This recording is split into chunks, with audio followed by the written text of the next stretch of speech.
In a town built on debts and secrets, who holds the power to make the mighty confess what they swore would never be spoken? The church bell's 5th chime still hung in the morning air when Martha Henley stepped onto the boardwalk outside Garrett's Mercantile. She carried her husband's leather saddlebag, the one he'd used for collecting debts, now heavy with something else entirely. The sun sat low behind the courthouse, casting long shadows that stretched like fingers toward the broken-wheel saloon. "Morning, Mrs. Henley." Samuel Garrett emerged from his store, a telegraph message crumpled in his fist. "Train's running 40 minutes late from Cheyenne. Weather, they say." Martha nodded, though her attention fixed on the saloon's front door. 9 pieces of paper hung there, each one carefully pinned to the painted wood. Even from 50 yards she could see the ink dark, deliberate, still damp in places. "Samuel." Her voice came steady, practiced. "Those letters there. How long they been hanging?" Garrett followed her gaze. His face went pale beneath his shopkeeper's tan. "Since before dawn, I'd guess. Didn't see who put them up." Martha shifted the saddlebag's weight. Inside, her husband's ledger, pressed against her ribs, 9 names, 9 debts, 9 men who'd borrowed more than money, and paid in ways the bank wouldn't record. 40 minutes late, she repeated, checking the depot's clock tower. The hands showed 5:20. That puts the eastbound through at 6:50. She walked toward the saloon, each step measured and deliberate. The boardwalk creaked under her boots, good leather, resoled twice but still sound. Thomas had bought them for her 3rd winter in Wyoming Territory, back when debts meant cattle and land, not secrets. A young woman approached from the Hotel Chinese, maybe 20, wearing a blue dress that had seen better seasons, but was clean and carefully mended. "You Mrs. Chen?" "Yes'm." "From the restaurant?" She gestured toward a narrow building squeezed between the bank and the barber shop. "My husband, he cook there. Good food, fair prices." Martha studied the woman's face. Fear lived there, but also something steadier. Resolve, maybe, or just the kind of tiredness that came from carrying other people's secrets. "Your name on one of those letters?" Mrs. Chen's hand moved to her apron pocket, where something crinkled like old paper. "Not my name, no, but my business, maybe. Hard to say what men write when they scared." The depot clock chimed the quarter hour. 5:30. Martha watched the sun climb another degree above the courthouse roof, painting the street in shades of amber and dust. "You know what they're confessing to?" "Some of it." Mrs. Chen stepped closer, lowering her voice. "Men talk when they think nobody understand their words. But I understand plenty." They reached the saloon door together. Martha counted the letters again 9, just as Thomas had promised. Each one bore a different hand, some careful script, others scrawled in haste, one written in pencil that had smeared in the night air. Mrs. Chen touched the corner of the 3rd letter down. "This one, he write in my restaurant. Tuesday night, very late. Hands shaking so bad he spill coffee twice." Martha read the name signed at the bottom. Gerald Ashford, Territorial Assessor. Above it, 3 lines of cramped handwriting. "I took money for favorable land assessments. I changed boundaries on official maps. The count is 9, and I am 1.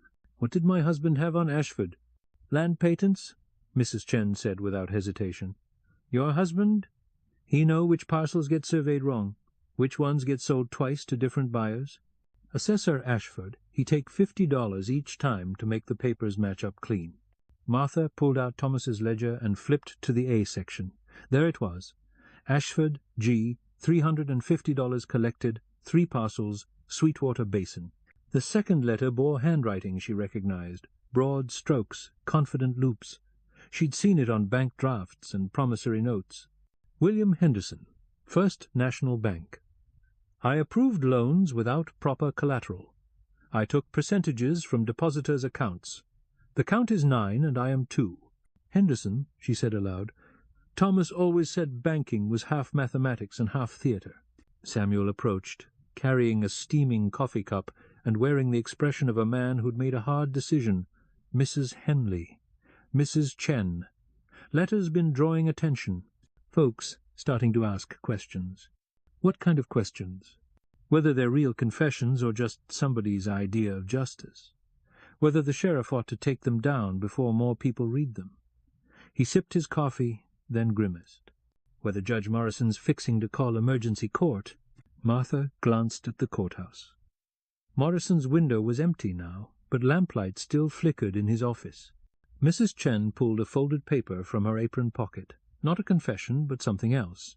She smoothed it against the saloon door, and Martha saw Chinese characters written in precise columns alongside English words, names, dates, amounts. "What's that?" "My husband's records. He keep track of who come to restaurant, who pay cash, who promise to pay later, who talk about business when they think nobody listening." She pointed to Henderson's name. "Bank president, he come every Thursday for lunch. Always count his money twice before paying. Last month, he short 15 cents 3 times. Said he forgot to bring enough, but his wallet full of bills." Martha understood. Small things, telling details, the kind of evidence that made bigger accusations stick. The sun climbed higher, and more people began stirring in the buildings around them. A woman appeared in the hotel window, drawn by the unusual gathering at the saloon. "Time's getting shorter," Martha said. She touched the 10th letter in her saddlebag, Thomas's own confession. "These 9 men, they'll want to know who made them write these confessions, who collected the debts and set the terms."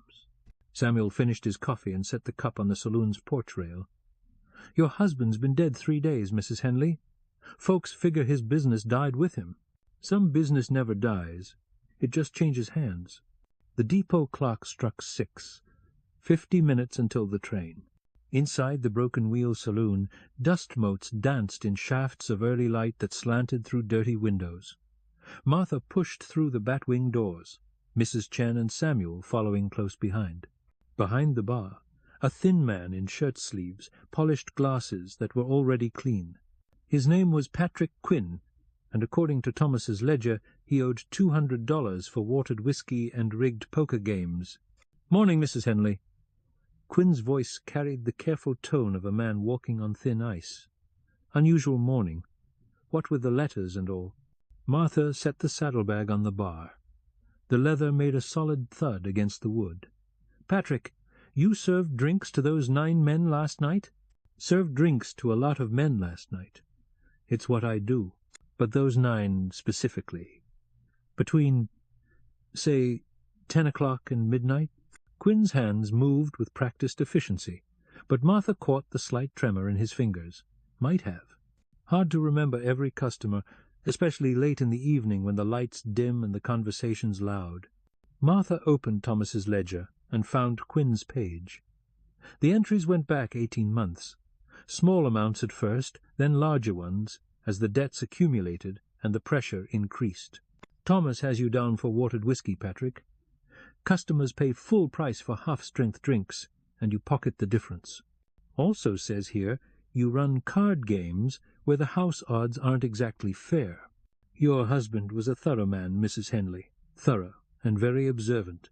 He was also fair, gave people chances to make things right before he pressed too hard." Martha traced a finger down the ledger page. "But time's run out for making things right. Train leaves in 40 minutes, and Judge Morrison's already writing up the warrants." Mrs. Chen moved to the window, Sheriff walking this way from his office. He not look happy. Through the saloon's front window, Martha could see Sheriff Walt Brennan approaching with the deliberate pace of a man who'd been roused from sleep by circumstances he didn't understand and didn't like. "Patrick, you got a back way out of here?" Quinn looked confused. "Back door leads to the alley behind the livery." "Why?" "Because in about 2 minutes Sheriff Brennan's going to want answers to questions you're not ready for." Martha pulled out a sealed envelope from her saddlebag. "Unless you'd rather tell him the truth about what happened here last night." Quinn pulled a key from his pocket and unlocked a drawer behind the bar. Inside, a stack of papers, each one folded once and tied with string. "Your husband left these for you. Said if something happened to him, you'd know what to do with them." Martha took the papers, 9 of them, each one marked with a name that matched the confessions hanging on the front door. But these weren't confessions. They were contracts. Agreements signed in Thomas's presence, witnessed and dated, spelling out terms for repayment that went beyond money. The first contract was Ashford's. In exchange for $350 advanced against future assessments, G. Ashford agrees to accurate survey work for all Sweetwater Basin properties and full disclosure of previous errors to affected landowners. Sheriff Brennan pushed through the saloon doors just as Martha finished reading the second contract. "Morning, folks. Mind telling me what all the excitement's about?" Martha held up the contracts Quinn had given her. "They're real, Walt." Thomas documented everything. Sheriff Brennan stood 6 feet tall in his stockinged feet, with graying hair and the kind of weathered face that came from 20 years of keeping peace. He was honest, methodical, and not given to jumping to conclusions. "Mrs. Henley, I'm going to need to see whatever documentation you're talking about. And I'm going to need to understand exactly how your husband came by information that would make 9 prominent citizens confess to criminal activity. Thomas was a businessman, Walt. He extended credit, collected debts, kept records. Sometimes people owed him more than money." She opened Thomas's ledger to a page marked with a red ribbon. Henderson approved a loan for the widow Morrison to buy seed for spring planting. Loan was supposed to be at standard interest, but Henderson charged double because he knew she was desperate. Thomas found out, had a conversation with Henderson, and the widow got her interest refunded. Sheriff Brennan studied the ledger entry. "Your husband was operating as some kind of unofficial regulator?" Through the window, the crowd around the saloon door was growing. Martha could see Judge Morrison approaching from the courthouse, his black coat flapping in the morning breeze. Behind him came Henderson from the bank, and a tall man with a silver mustache who ran the Territorial Land Office. "Time's getting short," she said. "Train leaves in 30 minutes. Sheriff Brennan followed her gossip. "Mrs. Henley, I'm going to ask you directly. Are you planning to leave on that train?" "Depends on whether justice gets done before it arrives." Martha pulled Thomas's own confession from her saddlebag, the 10th letter. She handed it to Sheriff Brennan, who read it slowly, his expression growing more serious with each line. "To the people of Sweetwater Station, I, Thomas Henley, confess to operating outside the law to ensure that the law operated fairly. I collected information on men in positions of trust who betrayed that trust. I used that information to compel honest behavior when honest behavior was not freely given. The count stands at 9, and 9 have answered. I answer as the 10th. Sheriff Brennan folded the letter carefully. "Mrs. Henley, your husband was running a vigilante operation. My husband was running a justice operation in a place where justice wasn't always available through official channels." Judge Morrison pushed through the saloon doors, followed by Henderson and the Land Office administrator. The saloon suddenly felt crowded, tense, like the air before a thunderstorm. "Sheriff," Judge Morrison said, "we need to discuss these letters." The depot clock chimed the half-hour. 6:30. 20 minutes until the train. Judge Morrison had presided over Sweetwater Station's legal affairs for 12 years. He was a tall man with careful eyes and silver hair that he kept meticulously groomed. This morning his usually precise appearance showed signs of strain. His collar was crooked, his tie loosely knotted, and his hands trembled slightly as he set his hat on the bar. "Sheriff Brennan," he said, "I assume you've read the documents posted on this establishment's door?" "I have, Your Honor." "And I assume you understand the serious nature of the accusations contained therein?" Henderson stepped forward. His banker's composure was cracking around the edges. "Sheriff, these confessions are the result of coercion. Thomas Henley spent months collecting information and using it to manipulate honest citizens into compromising positions. Define honest citizens, William." Martha's voice carried no emotion, but her words hit Henderson like a physical blow. "Mrs. Henley, your husband was a criminal. He extorted money and favors from respected members of this community." Martha opened Thomas's ledger to Henderson's section. "William, you charged Widow Morrison double interest on her seed loan because you knew she was desperate. You approved a mortgage for the Garrett farm that included property that didn't belong to the Garretts, then demanded extra payments when the boundary dispute arose. You've been skimming percentages from account holders who can't read well enough to check their bank statements." Henderson's face flushed red. Those are lies. These are records. Martha held up one of Thomas's contracts. Signed agreements where you promised to make restitution to people you'd cheated. Promises you kept, because you knew Thomas would expose you if you didn't. Judge Morrison stepped between Martha and Henderson. Mrs. Henley, regardless of your husband's motives, his methods were illegal. Extortion is a crime, whether it's used for personal gain or what someone considers to be justice. So is corruption of public officials. Samuel moved closer to the group. Your Honor, what about my aunt's land case? How long would it have taken proper legal channels to discover that you were taking money from both sides? Judge Morrison's careful composure slipped. Mr. Garrett, that's a serious accusation. It's also a documented fact. Martha found Morrison's page in the ledger. $75 to rule against the railroad. Another $100 to reconsider that ruling. Another $50 to make the final decision stick. You milked that case for 9 months. Mrs. Chen spoke up. Judge Morrison, you come to my restaurant many times. You and railroad lawyer, you meet there twice. I bring tea. I hear conversation. You discuss how to make case last longer, how to create more billable hours for lawyers. Sheriff Brennan held up his hand. All right, that's enough. Your Honor, I'm going to need to conduct formal interviews with everyone involved. Mrs. Henley, I'll need those contracts and the ledger as evidence.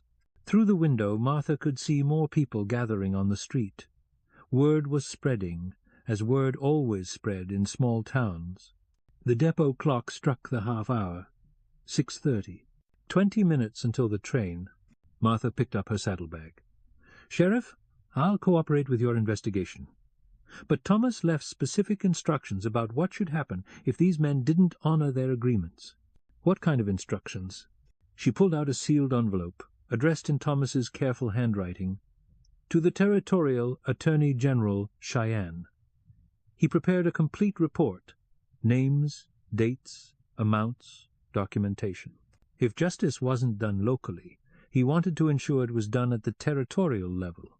Judge Morrison stared at the envelope. Mrs. Henley, you're talking about destroying the careers and reputations of men who made mistakes, not committed crimes. Henderson pulled out his pocket watch, a gold timepiece that probably cost more than most people in Sweetwater Station earned in 6 months. The confessions we signed, they were written under duress. Any court would throw them out. Mrs. Chen stepped forward. Mr. Henderson, you come to my restaurant last Tuesday night, very late after bank close. You sit in corner booth, write on paper for long time. Your hands shake, you order whiskey 3 times.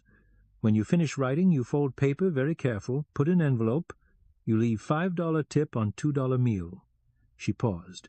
Man who write under duress, he not tip so generous. Samuel studied Henderson's face.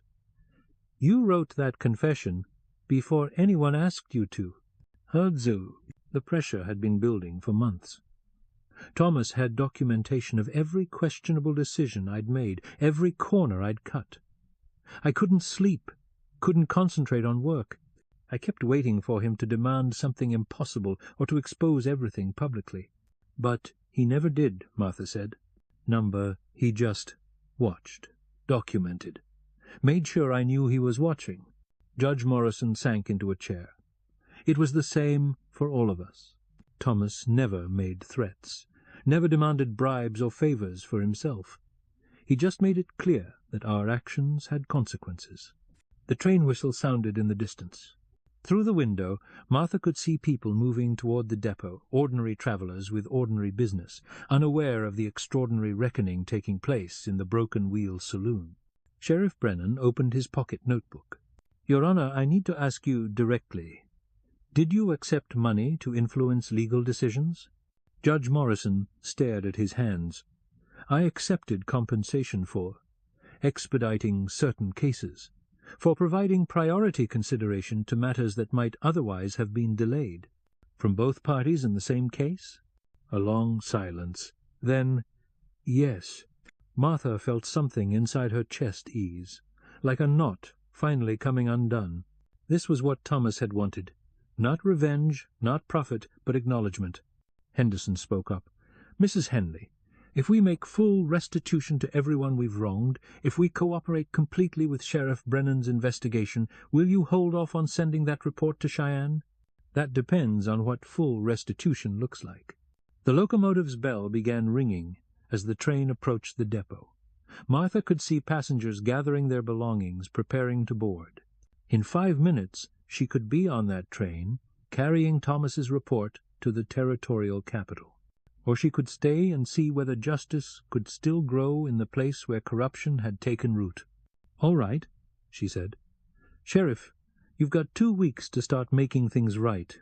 If I don't see real progress, real restitution to the people who were cheated, real consequences for the people who did the cheating, then that report goes to Cheyenne." The train whistle blew one final time as the locomotive pulled into the depot. Martha picked up her saddlebag, but instead of heading for the door, she moved to the bar and set it down again. "Patrick, you got any coffee that isn't 3 days old?" Quinn almost smiled. "Fresh pot on the stove, Mrs. Henley, on the house." Through the window she watched the eastbound train stop at the depot, take on water, and wait for passengers who never came. After 10 minutes, it continued east toward Cheyenne, leaving Sweetwater Station's reckoning where it belonged in the hands of people who would have to live with the consequences of their choices. 2 hours after the eastbound train departed, Sweetwater Station had settled into something that felt almost like normalcy. The confession letters had been taken down from the saloon door by mutual agreement among the 9 men who'd signed them. Sheriff Brennan had them now, filed as evidence in cases that might never go to trial but would never be forgotten.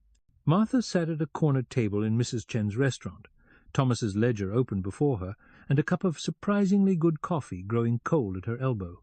Across from her, Sheriff Brennan reviewed his notes, while Mrs. Chen brought plates of eggs and bacon that neither of them had ordered, but both of them needed. Starting with Henderson, Sheriff Brennan said, "I count 17 separate instances of fraudulent lending practices. The Widow Morrison's loan is just the beginning. He was systematically overcharging people who couldn't read the fine print or didn't understand banking procedures." Through the restaurant window, Martha could see activity at the bank. Henderson stood on the front steps with a stack of papers, talking earnestly with a line of customers who'd formed after word spread about the confession letters. Whatever he was saying seemed to be calming them down. Most people shook his hand before leaving. "Henderson's making restitution," Sheriff Brennan observed. "Henderson's smart enough to know that voluntary restitution looks better than court-ordered punishment." A young man entered the restaurant, tall, clean-shaven, wearing the kind of cheap suit that marked him as either a traveling salesman or a newspaper reporter. He approached their table with the confidence of someone who'd done this before. "Excuse me, I'm James Mitchell from the Cheyenne Leader. I understand there have been some unusual developments in Sweetwater Station involving public confessions and corruption allegations." Sheriff Brennan looked up from his notes. "Mr. Mitchell, this is an ongoing investigation. I'm not prepared to make statements to the press at this time. What about you, Mrs.?"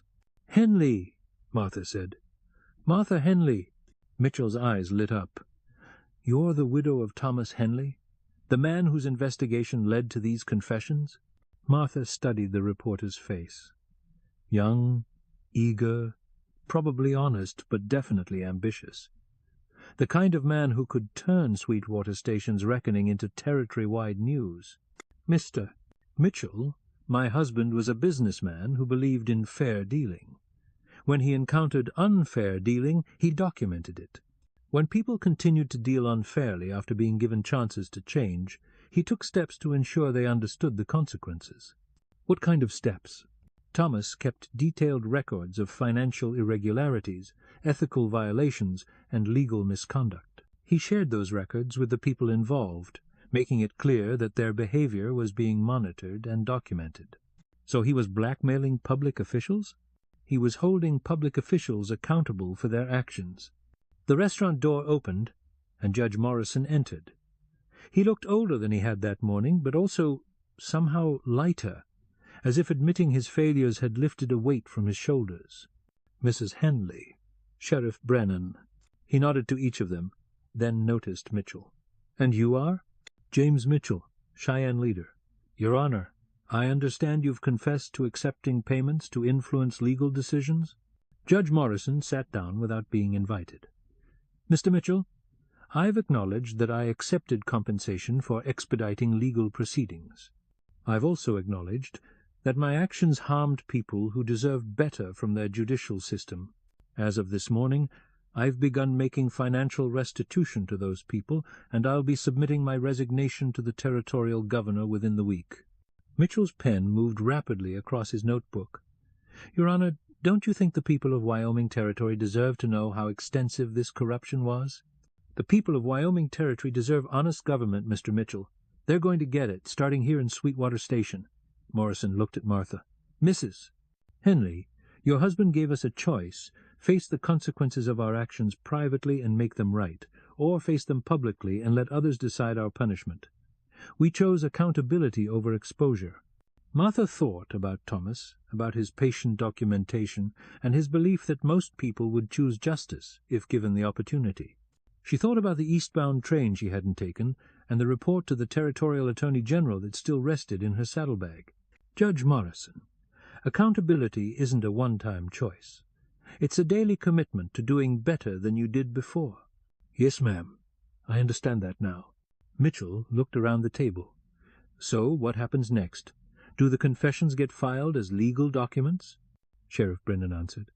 Mr. Mitchell, justice comes in many forms. Sometimes it looks like trials and punishments. Sometimes it looks like people taking responsibility for their mistakes and working to fix them. Henderson appeared in the restaurant doorway, his expensive suit wrinkled from a morning of processing refunds and adjustments. Mrs.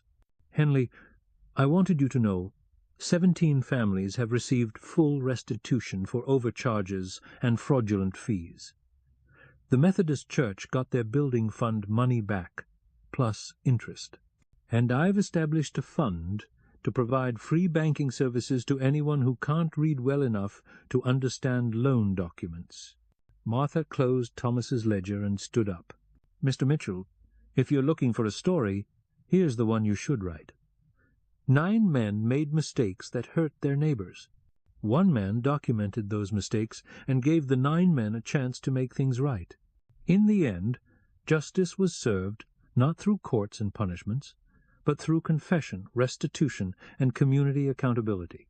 The clock on the restaurant wall chimed 11 o'clock. Outside, Sweetwater Station continued its morning routine, people working, children playing, life moving forward with the steady persistence that characterized frontier towns. But something had changed in the quality of that persistence. Sometimes the best stories are the ones where people choose to be better than they were. By mid-afternoon, Sweetwater Station had taken on the atmosphere of a town during a county fair, bustling, purposeful, but with an undercurrent of excitement that went beyond normal business. Martha stood on the courthouse steps, watching Henderson work his way through a second line of customers who'd come to claim refunds and adjustments to their accounts. A woman approached from the direction of the Methodist Church, middle-aged, wearing a blue dress that had been carefully mended at the elbows. Mrs. Henley, I'm Sarah Morrison, the judge's wife. I wanted to thank you. Martha studied the woman's face. Worry lines marked the corners of her eyes, but also relief. Mrs. Morrison, your husband made his own choices. I didn't make them for him. No, but you, and your husband. You gave him a way to face those choices honestly. James has been drinking too much, sleeping poorly, snapping at me and the children for months. This morning, for the first time in half a year, he looked me in the eye at breakfast. Mrs. Chen emerged from her restaurant, carrying a tray of sandwiches and coffee cups. She'd been feeding people all day, Henderson's customers, Sheriff Brennan's witnesses, reporters from 3 territorial newspapers who'd arrived on the afternoon train. Mrs. Morrison. Mrs. Chen said, your husband, he good man who make bad choices. Bad choices not make bad man if man willing to fix what he break. From the telegraph office came the rapid clicking of the key as operator Jim Crawford sent messages to territorial officials and family members of people who'd been affected by the morning's confessions. Crawford had been one of the 9, caught selling information from private telegrams, but his cooperation had been immediate and complete. Sheriff Brennan approached from the jail, where he'd been interviewing witnesses and taking formal statements. Mrs. Henley, I've got statements from 17 people who were directly harmed by the actions detailed in those confession letters. Every one of them confirms your husband's documentation, and every one of them is satisfied with the restitution being offered. Martha looked around the bustling street. Henderson at the bank, greeting customers with the careful courtesy of a man who'd earned back his reputation through honest dealing. Mrs. Morrison hanging laundry behind the former judge's house, where her husband would soon run a small legal practice helping homesteaders. Gerald Ashford measuring lots for new construction, his surveys now triple-checked for accuracy. Walt, what matters more, punishment that satisfies legal procedures or justice that satisfies the community? In this case, I think the community is getting what it needs. Samuel Garrett approached, carrying a leather portfolio that Martha recognized as one of Thomas's document cases. Mrs. Henley, I found this in my store's safe. Your husband left it there 6 months ago. Said to give it to you if anything happened to him. Martha opened the portfolio. Inside, detailed documentation of how the 9 men who'd signed confessions had chosen accountability over continued corruption. More importantly, it contained contracts they'd signed with Thomas, not agreements to pay money, but commitments to serve their community honestly. Judge Morrison approached from the bank, his hands ink-stained from helping Henderson with paperwork. Mrs. Henley, I've been thinking about what comes next. Your husband's oversight activities? Thomas believed that accountability should come from within institutions, not from outside pressure. The fact that 9 prominent citizens wrote confessions suggests that consciences were already working, they just needed permission to act. A young reporter who'd been lingering nearby spoke up. So this was a one-time event? There won't be ongoing vigilante justice in Sweetwater Station? There will be ongoing justice, Mr. Mitchell. Just not vigilante justice. Martha looked around the circle of faces. Justice that comes from people doing their jobs honestly, treating their neighbors fairly, and holding themselves accountable for their actions. The depot clock struck 4 o'clock, and the afternoon train's whistle sounded in the distance. Martha realized that for the first time all day she wasn't thinking about leaving Sweetwater Station. The problems here weren't solved, might never be completely solved, but they were being addressed by people who lived here, worked here, had to face each other on the street every day. Evening came to Sweetwater Station, with the soft light of early autumn painting the buildings in shades of gold and amber that made even the most weathered structures look dignified. Martha stood in the cemetery behind the Methodist church. Thomas's grave marked by a simple wooden cross that would be replaced with proper stone when the spring wagon trains brought supplies from the east. Mrs. Chen approached through the cemetery gate, carrying a cloth bundle that smelled like fresh bread and roasted chicken. Mrs. Henley, you eat anything today besides coffee and worry? They sat on a wooden bench near Thomas's grave and ate in comfortable silence while the town's evening sounds drifted across the cemetery. Children playing, horses being led to barns, the distant sound of someone playing harmonica. Mrs. Chen, why did you help today? You barely knew Thomas. Justice not personal, Mrs. Henley. Justice like river, it flow where it need to flow. Help what it need to help. Your husband, he understand that. From the direction of town came the sound of voices, not angry or arguing, but serious, purposeful. Martha looked toward Main Street and saw a group of men walking toward the church. Henderson led them, followed by Judge Morrison, Gerald Ashford, and the others who'd signed confession letters that morning. Mrs. Henley, Henderson said, when they reached Thomas's grave, we wanted to thank you for giving us the chance to make things right. Judge Morrison stepped forward. Your husband could have destroyed us all. Instead, he gave us opportunities to be better than we were. Gerald Ashford held out a folded document. We've established a fund $1,000 to start, contributed equally by all 9 of us. It's to help people who get taken advantage of by officials or businesses, people who can't afford lawyers or don't know how to fight back when they're cheated. A trust fund, Henderson added, administered by Sheriff Brennan and the Methodist Church. Your husband's legacy, but managed by the community he protected. Martha read the document carefully. The language was formal, legal, but the intent was clear. ensure that what Thomas had done privately could be done publicly, with community support and official oversight. "This is generous," she said, "but unnecessary. Thomas didn't do what he did for recognition or memorials." "No, ma'am," Judge Morrison agreed. "He did it for justice. This fund is our way of ensuring that his kind of justice continues, but through proper channels." Henderson opened a wooden box he'd been carrying. Inside, Thomas's ledger, the original leather-bound record of all his investigations and documentation. "We thought this should be preserved, but not as evidence or ammunition. As a reminder of what happens when communities lose sight of their obligations to each other." Martha touched the ledger's worn cover.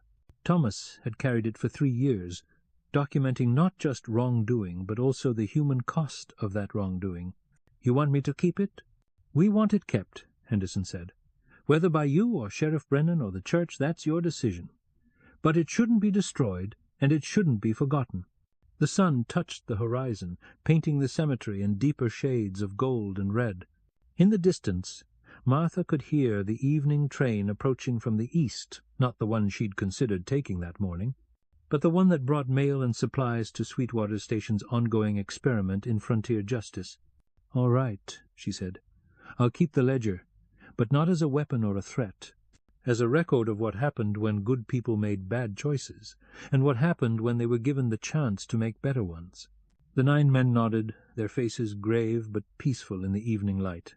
One by one they shook Martha's hand, then Mrs. Chen's, then filed quietly back toward town. Martha opened the ledger to the last entry Thomas had made, written the night before he died, the 1st of September. "The work is finished, or as finished as one man can make it. 9 men will face their choices tomorrow. If they choose accountability, justice will be served. If they choose denial, justice will find another way. Martha will know what to do with the rest. She always knows what's right, even when what's right isn't easy." She closed the ledger and looked up at the first stars appearing in the darkening sky. Thomas had been wrong about one thing. She didn't always know what was right. But she knew what was necessary, what was possible, and what was worth the effort to achieve. "Mrs. Chen, you want to walk back to town with me?" "Good idea. Also, I think Sheriff Brennan want to buy you dinner. He asked me 3 times if you planning to stay in Sweetwater Station." Martha picked up the wooden box containing Thomas's ledger and headed toward the cemetery gate. Behind them, the wooden cross, marking her husband's grave, stood silhouetted against the evening sky, simple and unadorned, but solid enough to last until spring brought the stone that would replace it.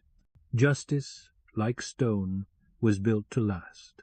But like wood, it required tending, maintenance, and the ongoing care of people who understood its value. "Mrs. Chen, I think I am planning to stay, at least for a while." "Good. Town needs someone who understands difference between justice and revenge." Thomas understood that difference. "I'm still learning." "Learning good thing, Mrs. Henley. Mean you're not finished growing yet?" They walked toward town together, 2 women carrying the tools of accountability and the promise of better days ahead. The confession letters were gone from the saloon door, but what they represented, the possibility of second chances earned through honest admission of wrongdoing, had taken root in Sweetwater Station's soul.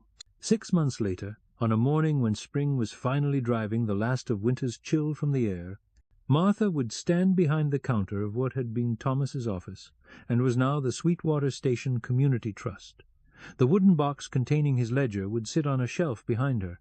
Next to newer records documenting how the fund established by the 9 confessing men had helped dozens of families recover money stolen through various schemes. But that was still ahead of them. Tonight, as evening settled over the frontier town, Martha Henley walked home through streets where justice had been served not by courts or badges, but by the simple revolutionary idea that people could govern themselves if they chose to accept the responsibility that came with the privilege. They counted 9 lashes that morning. By dawn, 9 confession letters had hung on the saloon door. But what they'd built since then was worth more than punishment or shame they'd built. A community that policed itself, trusted itself, and believed in its own capacity for justice. That, Thomas would have said, was worth all the documentation in the world. If something in this story touched you, linger with us. We'll handle the rest.